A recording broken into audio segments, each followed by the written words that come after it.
किसी पहाड़ की चोटी पर दो साधु रहा करते थे। वो हर वक्त इबादत और रियाजत में मसरूफ रहते थे। उन साधुओं के पास सिर्फ एक प्याला था जिसे वो पानी, दूध या जो कुछ उन्हें मुयस्सर होता वो पीने के लिए इस्तेमाल करते थे। एक साधु बड़ा था, उसे इबादत रियाजत करते हुए ज्यादा वक्त गुजर चुका था, जबकि दूसरा कदरे छोटा सा।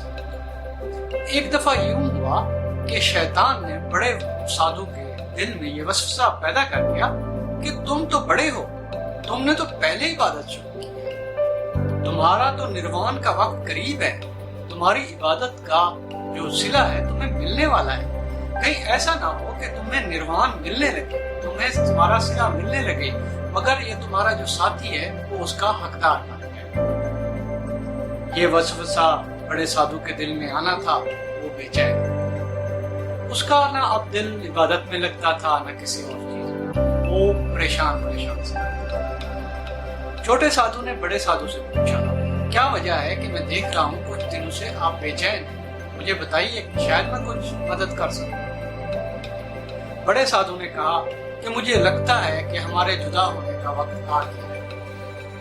हम अलग अलग जगह जाके अपनी इबादत करते हैं। जो तुम्हारे मुकद्दर में होगा वो तुम्हें मिलेगा, जो मेरे मुकद्दर में होगा वो मुझे मिलेगा। ये बात सुनकर छोटा साधु थोड़ा परेशान और उसने कहा कि ऐसे कैसे हो सकता है, हम तो काफी अरसे से इकट्ठे इबादत करते हैं। मगर बड़ा साधु उस वसवसे के ज़रिए असर था जो शैतान ने उसके दिमाग में डाला। उसने कहा, नहीं, अब तो हमें अलग होना ही पड़ेगा। ऐसा करते हैं, तुम अपनी राह लो, मैं अपनी राह लेता हूँ, और ये जो हमारा प्याला है इसको तकसीम करें। प्याले की बात सुनकर छोटा साधु हैरान कि जनाब, इस प्याले को कैसे तकसीम कर सकते हैं, ये तो मिट्टी का है, तो टूट जाएगा। आप ऐसा करें, इस प्याले को आप रख लें, मेरी तरफ से तोहफा है।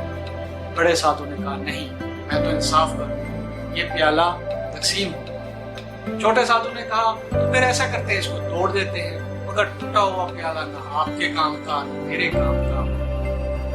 ये बात सुनकर बड़ा साधु गुस्से में और कहा, अरे वो बुज़दिल इंसान, इस प्याले के लिए मुझसे लड़ेगा भी नहीं। तो दोस्तों, ये सारी कहानी का मकसद ये था कि शैतान ने उसके दिल में ये वसवसा डाला था कि लड़ाई जरूरी है, ताल्लुकात खराब करना जरूरी है, उससे बिगाड़ना जरूरी है। ये शैतान जो होता है ये कभी खुद आपके दिलों में और आपके जहन में वसवसे डालता है, कुछ लोगों के जरिए आपके दिमाग और दिल में वसवसे डालता है। लोगों के हवाले से लोग आपसे आकर मिलेंगे और कहेंगे कि फलां शख्स आपके बारे में ये कह रहा था, फलां शख्स ने आपके बारे में ये बुराई की है। जब उससे शख्स से मिलेंगे तो कहेंगे आपके बारे में कि आप उसके बारे में ये मनफी जज्बात रखते हैं, मनफी ख्यालात रखते हैं। तो शैतान कभी बजाते खुद, कभी लोगों के जरिए आके आपके ताल्लुकात, आपके रिलेशंस, आपके जो आपस के लेन देन है उसको बिगाड़ने की कोशिश करें। हम लाख कोशिश करें कि लोगों से बना के रखें, लोगों की छोटी छोटी बातों को दरगुजर करें, उनको फैसिलिटेट करें, मगर जब शैतान वसवसा डाल दे, लोग वसवसा डाल दें आपके जहन में, नहीं, ऐसा नहीं है कि वो शख्स जो लिबर्टी, जो शख्स सहूलियात एंजॉय कर रहा है उन पे आपका हक है, या वो शख्स जो रखता है वो उसका नहीं है, बल्कि वो आपका होना चाहिए। वो कामयाबी उसको इसलिए मिली है कि उसने आपका हक माना है। तो ये मुख्तलिफ किस्म के जो मनफी एहसासात होते हैं जो लोग आपके दिल में डालते हैं, शैतान आपके दिल में डालते हैं, उससे क्या होता है? उससे ये होता है कि हमारे जो लोगों से ताल्लुकात हैं वो खराब होते हैं, हमारे आपस के रिलेशंस खराब होते हैं।